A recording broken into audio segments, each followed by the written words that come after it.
Lesson 93. Changing Times. Question. I feel like meditation is going good, and I just took up spinal pranayama, which is proving to be challenging to get through the clunky startup, as you call it. With all the other things you introduced, I feel like I am going underwater.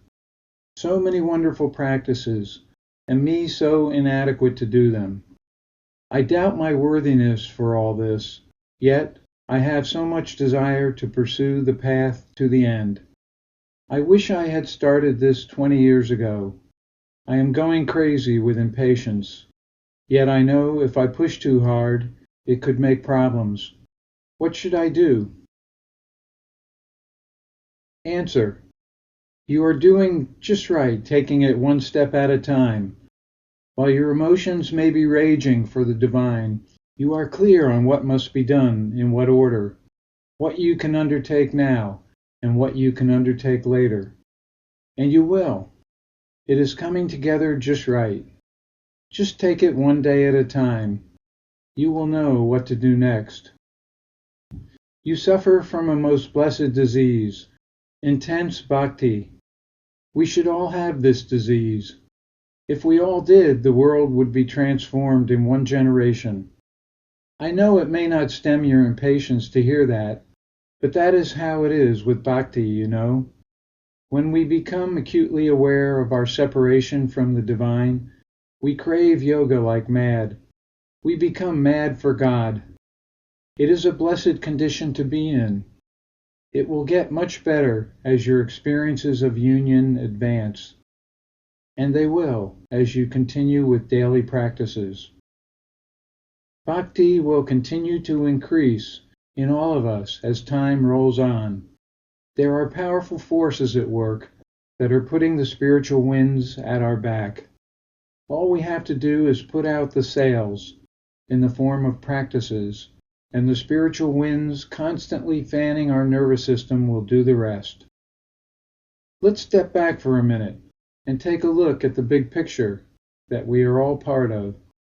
We are living in a very interesting time. Back in the 1960s, Bob Dylan sang, "The times they are a-changing." It was certainly true then, and it is even more true now. Depending on which astrological approach you consider, the Earth has been or will soon be entering a new age of enlightenment. In Sanskrit, these ages are called yugas. The new one may have started over 100 years ago, or it may be starting now.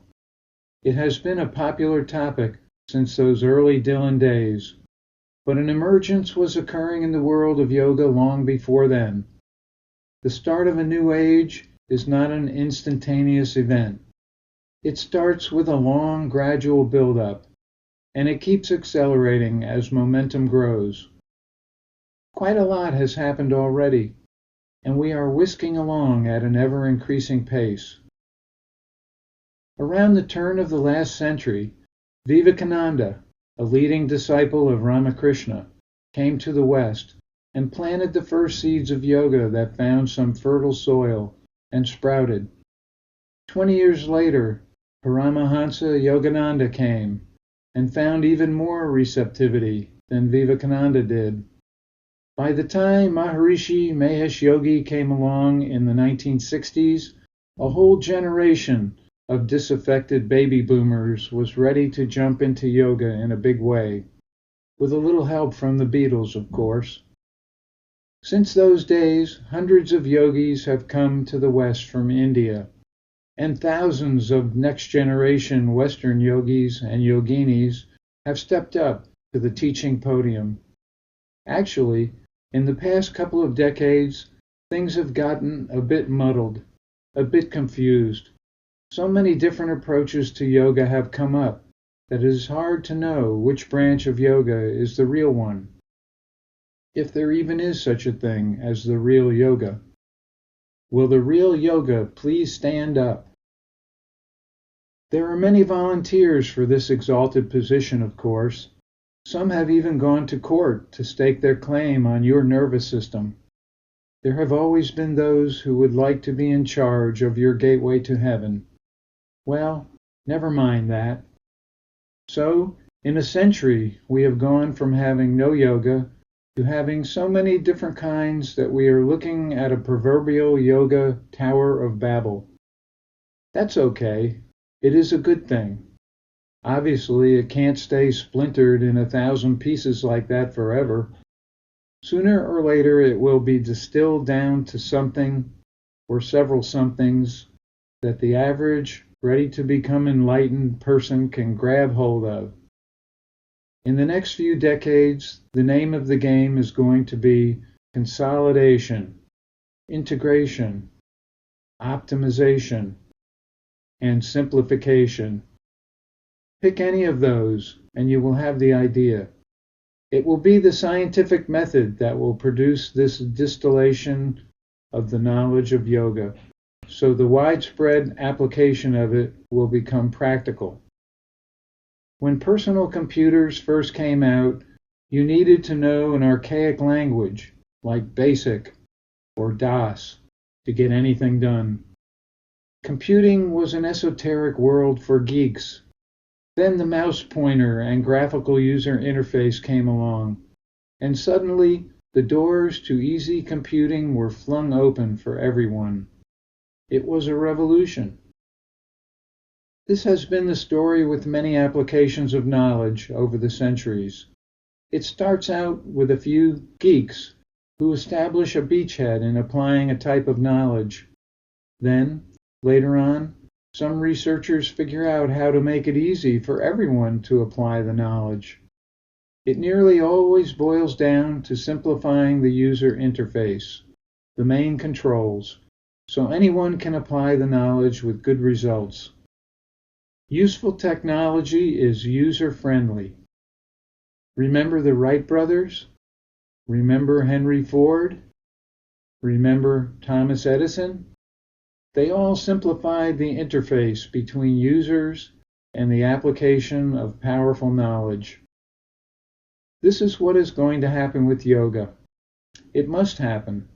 Millions of people are feeling the spiritual winds rising inside them in this new age, and the sails of practice must be pulled up.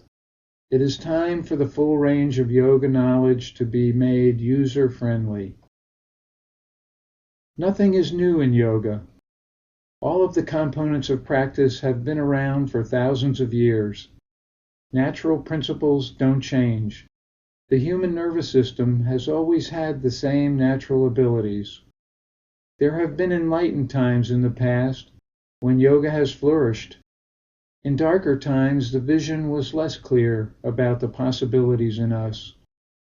There was heavy doubt, superstition, and fear. But a few have always been playing around with applications of yogic knowledge, doing it in secret in the darker times, because they'd get strung up if they got too public with their endeavors.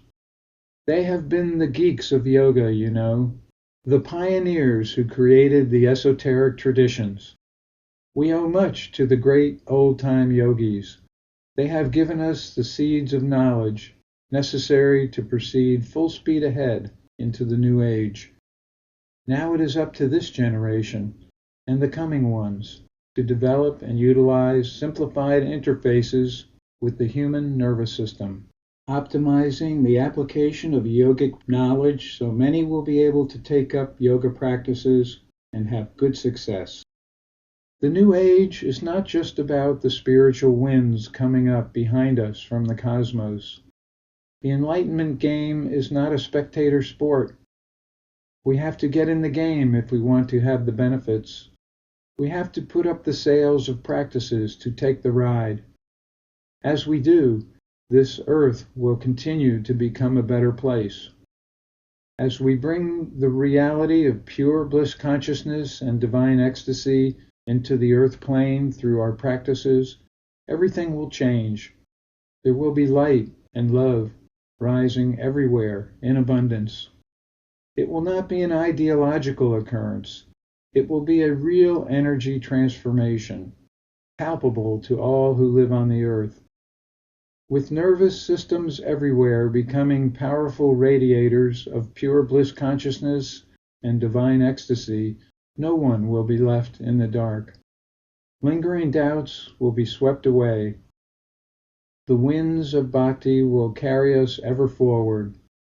All we have to do is keep up the sails of our daily practices. Our nervous system will take care of the rest. The Guru is in you.